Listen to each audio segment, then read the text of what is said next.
I'm Tom Baker, this is Chasing Cars, and this is the new Lexus ES250.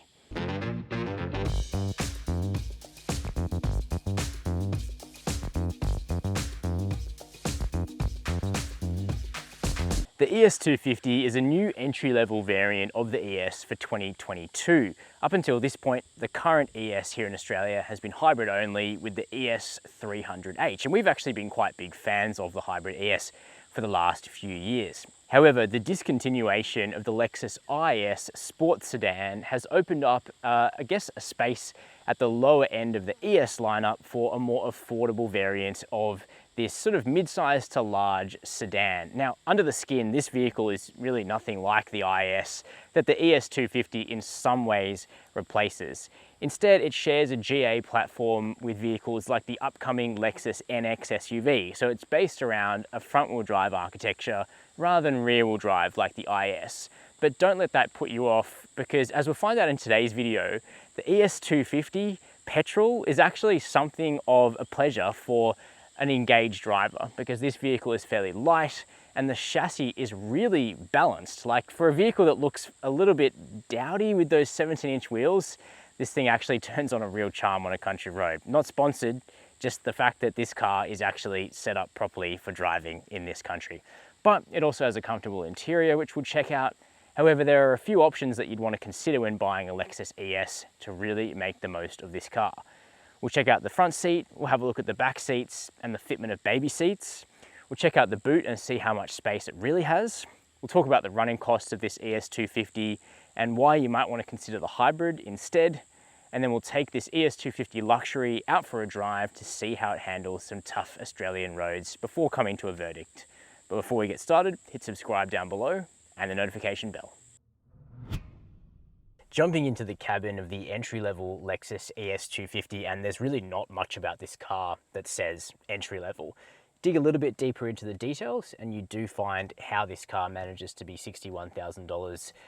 The range really stretches about 20 grand up to an ES300h Sports Luxury, which is deeply opulent inside. But even here at the base end of the spectrum, this is still a very, very nice car to spend time in, particularly one as tastefully specified as this, which has deep blue paint outside, a $1,750 option, and Hazel Nuluxe interior, which is actually a no-cost option. Now, Nuluxe, Ponch would say it means vinyl. I think it's probably a little bit nicer than that, but ultimately it's a synthetic material. Being a lighter color, it doesn't suck in as much heat as a black vinyl interior would do, but one issue with this specification of ES, the 250 Luxury, is that it doesn't get cooled seats, only heated seats. We're in high summer here in Australia, we don't need seat heating, we need seat cooling. On a number of entry-level Lexuses in the past, seat cooling has actually been standard. It's becoming a little bit thinner in the first tier products that Lexus is putting out, and that's a shame. But if you step up to the ES250 F Sport, for instance, which is about $9,000 more, you get cooled seats, but you get a host of other things too. You get real leather trim instead of Nuluxe, you get a heads-up display, you get a better seat with more support, and particularly more under-thigh support actually, which I think I mentioned in my review of the ES on our website, chasingcars.com.au. You get performance suspension, you get a few other things. I actually think that's probably a worthwhile upgrade. But even at the $61,000 level, this car is really quite tasteful. Leather steering wheel, leather shifter, and a new big screen here, 12.3 inches. It's a touchscreen, which certainly makes it easier to interact with, but it isn't the really new Tizuna cockpit that you get in the NX, which launches next month here in Australia. The base stereo is perfectly respectable in this car, and the material quality is great. There's soft materials really everywhere you look. You know, it is a luxury car, a genuine premium product in here, and the attention to detail is really nice. Color matched stitching to the Hazel interior, even a Hazel headliner, which is not something I can remember seeing outside a more bespoke product like my long-term Genesis GV80. But if only the A-pillars were also Hazel. It's a bit unusual how they're two-tone or black, but I guess it does match to the dashboard as well. Higher grades of ES get real aluminium trim. The Sports Luxury gets real wood. We just have this, I think it's called 3D film trim here in the ES250 Luxury. It's perfectly nice. You get 10 ways of electric adjustment in the front seats. No memory. You do get memory if you go for the F Sport version of this car. Practicality is pretty good though. Big cup holder here, especially deep cup holder here. We have an armrest that opens both ways. This car has stacks of USB ports, and the door bins are big enough to take my water bottle too. Plus, I'll just mention that you do actually still have the Lexus remote touch trackpad if you like using that, but the touchscreen works probably a little bit better for things like Apple CarPlay and Android Auto, which are standard on this car, but you do require a cable. So that's up front. Let's see how much room we have in the back. Spoiler alert, it's quite a lot. I mean, just look at this. It's basically palatial in the second row of an ES.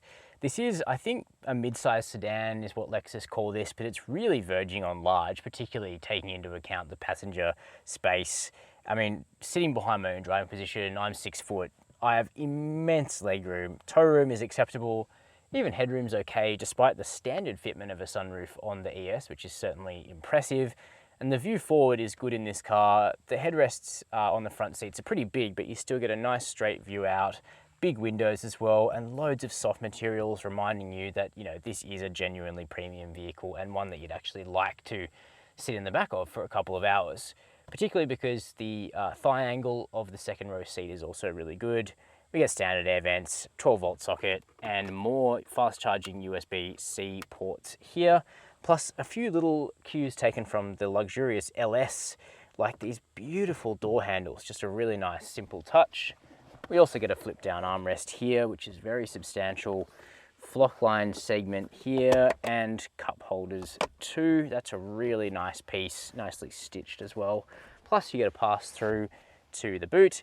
Map pockets in both front seats. You could get someone in the center seat if you had to, but it definitely feels more like a 4-seater car. But even, you know, the plush high pile carpets, that's something that you don't see in all of this vehicle's competition. And competitors to this car take in products like the Audi A6, but also entry-level versions of the Mercedes-Benz C-Class, which are much, much more expensive than the Lexus ES. So I actually think there's some relative value for money on offer here when you consider this car is actually just above $60,000 before on-road costs. And finally, in the back seat, while this car is probably not what comes to mind first when you think of family motoring, I know ES can be quite popular with grandparents in particular, and so I'm going to show you here how much space there is to fit 2 child seats, one front-facing and one rear-facing, so that you know that if you need to use the ES for that purpose, you actually can. We have ISOFIX points that are easily located, although with a cap that you might lose down here at the base of the seat, and top tether points installed on the parcel shelf. Next up, let's talk about how much boot space you get in a Lexus ES. So for the last year or two, we've been using a set of suitcases, a big, a medium, and a small to measure boot space on chasing cars, but really that doesn't actually tell you all that much in terms of being a consistent measurement. Everyone has suitcases that are slightly different in size, and because the boot space that we measure really varies in terms of shape, size, and scale, we think that we need a hardier and more durable measurement than that. Enter our new system of using soccer balls, footballs, chasing cars, and budget direct balls to measure how much cargo space a vehicle has. As you can see, we have quite a few of them. Already in here are 47 soccer balls. Here's number 48. As you can see, I reckon we've got room for one more just here, meaning that the Lexus ES is capable of taking 49 soccer balls. It might not mean very much now, but in a year's time where we have hundreds of data points, I think we'll really know which vehicles have the biggest and the smallest usable amounts of boot space, no matter what the literage on paper actually is. Underneath that boot floor, we've got a space saver spare. There's a manual tailgate on the base ES250. However, if you go for the ES250 F Sport, you do actually get a power tailgate around here. So what's it going to cost you to run a Lexus ES250? Well, a bit more than the hybrid. And that's because the ES250 used 7.5 litres per 100 kilometres in our combined driving. Certainly not thirsty, but when you think about the fact the hybrid routinely records under 5 litres per 100 Ks in our real world testing, it'd take you about 2 to 3 years to make up the difference between an ES250 and an ES300h, which costs you about $2,000 more to buy in the first place, and it also has that instantly available electric torque. So that's something to think about. and just like the hybrid, the ES250 requires premium petrol when you fill it up. The warranty on the vehicle is 5 years with unlimited kilometres. That applies technically from January the 1st, 2022, but it is retrospective for vehicles purchased in 2021 as well. And that's recently improved for Lexus from 4 years and 100,000 kilometres. Lastly, servicing. Lexus caps the price of the first 3 services for the ES. They're required every year or 15,000 kilometres, and each of those first 3 will set you back $495 for a 3-year, 45,000 kilometre servicing price of $1,485. After the 3rd service though, they're not capped anymore. So a month or 2 ago, you and I took a drive in the refreshed Lexus ES300h. Now that car was a sports luxury, rolling on 18-inch wheels and sharing the same passive suspension as this luxury entry-level vehicle. And there's really sort of 2 flavors of ES that you can get in Australia, and that's the luxury and sports luxury, which are really focused on comfort and just being not soft, but certainly very compliant and relaxing to drive. And then there's the F Sport, and I mean, it's still a Lexus ES. It's certainly no sort of track maniac, but it's definitely a little more focused, a little firmer, delivers a bit more road feel, and it has 19-inch wheels, which are the biggest that you can get on any Lexus ES. And I'll come back to the benefits of choosing one or the other a little bit later in the video. Let's focus first on the big change for the ES250, and that's that it introduces a non-hybrid powertrain for the first time in Australia on this particular generation of ES. And the ES250 is a 2.5 litre petrol 4-cylinder engine, non-turbo, but it is both direct and port injected. It's a dynamic force engine within the family of Toyota and Lexus products. It will be featured as the entry-level powertrain for the new Lexus NX. But apart from that, it hasn't really figured in the Lexus lineup until very recently. You know, it is available in the top shelf Toyota RAV4, the Edge here in Australia. It is used in the Camry. But here in the ES, the main thing that makes it feel like quite a different beast is the amount of sound insulation, which is vast, because most of the time you actually can't hear this engine working. You can't hear it until you're really right up it, which I will sample in just a minute. But as I'm just sort of floating through here, cruising along this road at 60 kilometers per hour currently, it's really almost silent, even with the music off, which is exactly what you want from a Lexus. This engine makes 152 kilowatts of power and 245 Newton meters of torque. And so it's a little bit less powerful than the ES300 hybrid, which uses the same underlying 2.5 litre petrol engine, but with a number of technical changes and 2 electric motors mounted at the front of the vehicle to make 160 kilowatts of combined power. But the torque profile is really quite different, because a hybrid, as with any electrified vehicle, has some electric torque available at 0 RPM. So immediately when you put your foot into the pedal, most of the time in the ES hybrid, you get an immediate sort of surge of electric torque. In the ES250, you don't benefit from that. So instead you're working the engine and the gearbox. And yet the whole thing comes together really quite well. Going up here, uphill at this point, 80 kilometers per hour, still really relaxed, 1700 revs. If I really stick the boot in for maximum progress, the 8-speed torque converter automatic reacts really quickly, gets us down a couple of gears, and just we get this kind of nice linear progress uphill where I am now. And the engine rarely becomes uncouth, but what it is nice and light over the front axle. The hybrid is a bit heavier than the petrol, but the petrol is really light. We weighed this car at 1,460 kilograms at our office, which for a vehicle of this size and the amount of space on offer is really minimal actually. And that just means that it's eminently chuckable in corners. Chuckable is probably not an adjective you would have associated with a Lexus ES, but this one absolutely is. The hybrid is, but then the petrol-only powertrain actually makes it probably 10-15% sweeter in terms of chassis balance again. That may not be the first attribute you were looking for when buying an ES, but the chassis on this vehicle is really superb actually. engaging to drive, good steering, weights up really intuitively, and the ratio is nice and sort of at the midpoint between being too fast and gamey but too slow and boaty. And the suspension is really well done. It's a passive tune, so there's no adaptive dampers. You don't get to dial in any preferences, but it's one tune and the right tune effectively. A really good balance between comfort and control.